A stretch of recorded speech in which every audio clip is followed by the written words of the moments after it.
You have a nuclear reactor and you have to live close to it and you never know what happens. I don't think that's a very nice feeling. I mean, they didn't know what nuclear power was and they thought of a nuclear bomb or something that could explode any time, right? 1960, the height of the Cold War. Deep beneath the Greenland ice sheet, the U.S. Army built a city with tunnels, power, even a nuclear reactor, hidden from the world. Officially, they called it Camp Century. Unofficially, it was part of something far more dangerous. This is the story of Project Iceworm, America's secret city beneath the ice.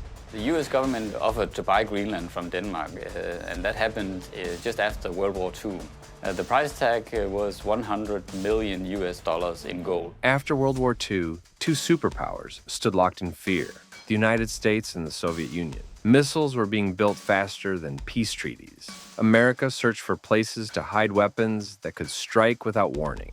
The Arctic was perfect, remote, silent, and within range of Moscow. And so, in 1959, engineers landed on Greenland's frozen desert, carrying blueprints for a city no one would ever see.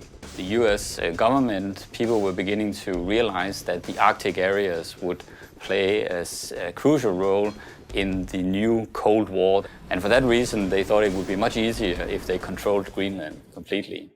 They called it Camp Century, a labyrinth carved into the ice, tunnels stretching for miles, housing 200 men, labs, dormitories, even a chapel and barber shop. They thought that if for some reason the nuclear threat to continental homeland USA would be too high, then people might want to live in these protected cities under the ice or in other places. Powered by a portable nuclear reactor, it was hailed publicly as a scientific outpost studying polar living. It was also seen as the first step to outer space. So the idea was that if you could build a city under the ice in these this very difficult and hostile environment, then you could also establish a base on the moon or in outer space. But behind that smiling propaganda film, the Pentagon had another mission, a covert operation named Project Iceworm, to test whether hundreds of nuclear missiles could be hidden under Greenland's ice. If successful, it would have placed 600 warheads within striking distance of the Soviet Union, all beneath a moving glacier. Then you would have many thousand kilometers of tunnels under the ice with railroads, and on these railroads you could have nuclear missiles running back and forth between many hundreds of launch sites. Decades later, declassified files revealed the truth. Denmark, which owned Greenland, had no idea any of this existed. Redacted memos spoke of launch tunnels and covert deployment feasibility. Engineers knew the ice shifted every year, yet the pressure from above, political and literal, was relentless. One internal line simply read, "The project will remain covert until structural viability is confirmed." It never was.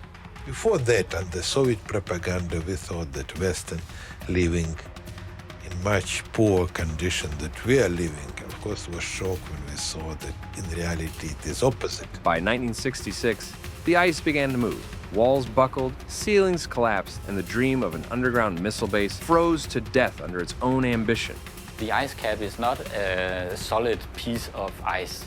It's quite dynamic in fact, so it moves all the time. It flows from the middle of the ice cap and towards the oceans. And this movement caused the tunnels of Camp Century to deform and eventually collapse. Camp Century was abandoned, its nuclear reactor removed, but its waste left behind. Radioactive coolant, fuel, and chemical waste still lie entombed beneath the ice, waiting. Any nuclear waste is of ecological danger, regardless whether that's on ice or land. Half a century later, climate scientists rediscovered the site. As the Greenland ice sheet melts, Project Iceworm is slowly emerging again. Beneath layers of snow lie twisted steel, lost machinery, and secrets that once threatened the world. What began as a Cold War experiment may soon become an environmental disaster. The ice that once hid America's secrets is now revealing them, one thawed fragment at a time. That's what's so exciting. You're standing in this endless white desert, and beneath your feet are nearly 10,000 tons of waste. Everything is still there, but because it's up to 200 feet under the ground and buried under at least 100 feet of snow, it's all as flat as a pancake. They built a city beneath the ice to prepare for war and ended up leaving a warning for the future.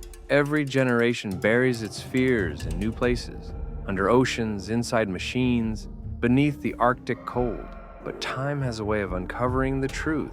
We had to promise not to drill into the toxic waste itself. We weren't equipped for that anyway. It would have been a huge risk for us. Some secrets never melt. This was Project Iceworm. Stay tuned for more deep dive documentaries that will shock you to the core.